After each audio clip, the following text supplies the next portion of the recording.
Welcome back to the program. James Morrow here, filling in for Paul Murray. You're watching Paul Murray Live, and it is my very great privilege to bring to you my next guest, former Deputy Prime Minister John Anderson. Now, we're going to have a bit of a free-ranging discussion about the voice and energy and all that sort of stuff. But, John, I want to start by asking you, just had a real panel of city slickers on, myself, Senator Hughes, and Joe Hildebrand. But you're from the bush. You live in the bush. This voice debate, what is happening in rural Australia with this? My family have been interacting with Aboriginal people since the 1820s. I went to school with Aboriginal people. I represented an electorate with the fifth highest proportion, I think, of Aboriginals in Australia, around 11 or 12% by their calculations. And I actually do care. I feel you've got to say that. I actually really care about this, and nothing makes me feel more emotional than seeing young Indigenous kids' lives being thrown up against the wall. And I saw an awful lot of it. I think what's happening now is that I'm really surprised at the level of anger that's building amongst a lot of country people. And I think it's partly because they feel they've been duped.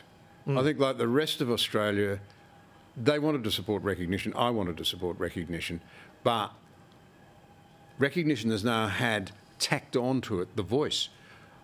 They won't tell us what the voice is. They can't tell us how it's going to make a difference. Country people are cynical because we've seen a lot of these voices before and they haven't worked. You could argue they could make them worse. Peter Sutton argues that progressive politics have made the problem worse in remote communities, and he's probably Australia's leading Indigenous anthropologist.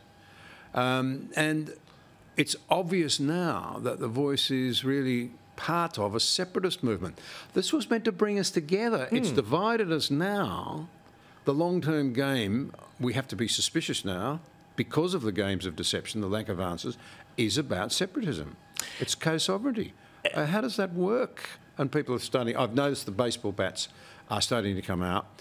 The Prime Minister should really order to defer this and go to a constitutional convention and get us talking to one another, so that we can come up with something we can agree on. But this whole idea of, this Uluru Statement, this one piece of paper, and we're endorsing that. I mean, even that Uluru Statement has treaty and makarata or truth-telling or whatever you call it. Sovereignty never lost. That's the language of separatism. And so we're told this is meant to draw us together. It's not. It's dividing us. And the Uluru Statement, it's more fist than kiss. Well, and I want to ask you about what former Prime Minister Tony Abbott said the other night. He was talking about all of these welcomes to country, and this picks up on something that I've noticed, both in the tone and tenor of some of these ceremonies, but also the way, people speak about them when the subject comes up. People feel, I think, that there is an effort by an activist class on the left, whether Indigenous or non-Indigenous, to essentially delegitimize post-settlement Australia, or at least post-settlement to Whitlam Australia, and say everything that happened there was terrible and we need to tear down this structure of modern Australia, which is quite prosperous and democratic and tolerant as these things go. Well, I met a very fine Indigenous man the other day out on my own farm, and he just said, terrible things have happened, but actually I have a degree, my family have a degree, I have a small business. I'm against the voice. This is an Indigenous man. Because I enjoy my life as an Australian and I don't want to be singled out. And I think you're right. There is this determined attempt right across particularly the Anglosphere, but in the West generally, as Douglas Murray calls it, the war on the West, from within, to demonise our past, not to recognise the achievements, to actually deny our kids the opportunity to know both the good things and the bad, because true history will record both. So you can learn from the mistakes, but the impression being created in our young people is that they are the inheritors of such a nightmarish culture it shouldn't be defended. Well, and I mean, isn't this, I guess you can trace it back to Marx and Marcuse and other thinkers on this, but it's this negation of any power structure. So the left looks at a power structure, modern Australia, and has to figure out a way to negate it, essentially. Isn't that what we're seeing here? And the Voice and Indigenous Affairs is the counterbalance that they use to do that. Well, in the great sweep of things, yes, of course, you've had since the 1920s and the Frankfurt School and all the rest of it. Why are other Western countries not seeing the uprising of the working classes in Russia? It was never an uprising of the working classes anyway. No. But that was the Marxist model. The working classes should rise up.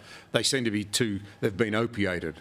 So we've got to attack the institutions that are keeping them in their place. You've had the march through the left through the institutions. It has been staggeringly successful. So, call it neo-Marxism, call it cultural Marxism, call it, identity politics, call it, if you like, critical theory, call it wokery, call it, frankly, deception. The common thing, in the case of the Voice, but the thing that's common here is that this is about power. Yeah. It's not about principle. And that's the ugly thing. And the fact that the Voice is to be put into the Constitution forever, if the objective was to close the gap, which we all want to see happen, why would you not assume that this thing should sunset when the gap's been closed and we've all come together as one? You have to say to yourself, activists will use this to keep us divided. Well, this is the thing. I mean, we always hear about reconciliation. This is a beautiful word. It's a wonderful idea. But the idea implies that there is some point where we are reconciled, and it seems to me that, like Marx's state, it would someday fade off into the sunset, and you'd never see it. But this seems to me like it would employ an awful lot of people who have a vested interest in keeping problems existing, so they've got something to solve. It's like a fire department without fires. Look, from a rural point of view, farmers have not missed what happened in Western Australia. The activists climbed on board. And this is why I don't believe the Voice will work in the end. I believe that mainstream, decent Indigenous Australians will find that activists grab this and create a climate of distrust and of division and of dislike, if you like, particularly in regional areas and in the remote areas, which will come against Aboriginal people. I genuinely believe that that is what it will happen if we go down this road. The Voice, the whole Makarrata, which basically means payback. Yes, correct. That's what it really really means. We spoke about this last night on the show. Yeah. I mean, the people who know what it means. It's not a particularly friendly word. It doesn't accord with our idea of forgiveness, making up, reconciliation, moving on together. Yeah, it's not having a beer after the game. So that's right. And, and treaties. I mean, how do you do a treaty with yourself? And how do you negotiate a treaty? I mean, this is the problem the states are finding, isn't it? There were 600 nations. Aboriginality is a race, not a nation. And that's not a critical thing to say.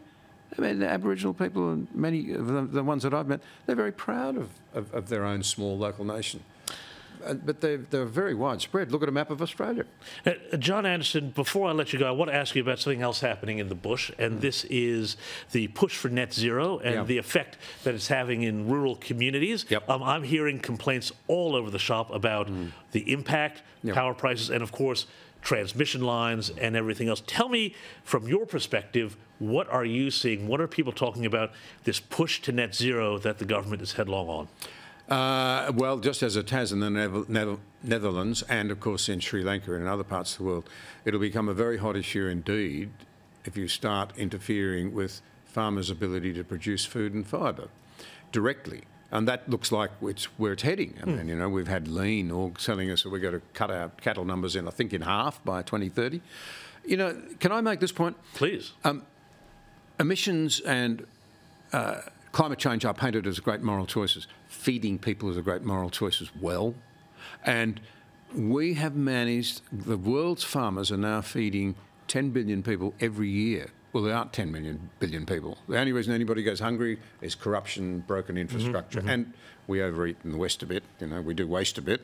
But that's an incredible achievement, and it's done on the back of affordable energy and fertiliser.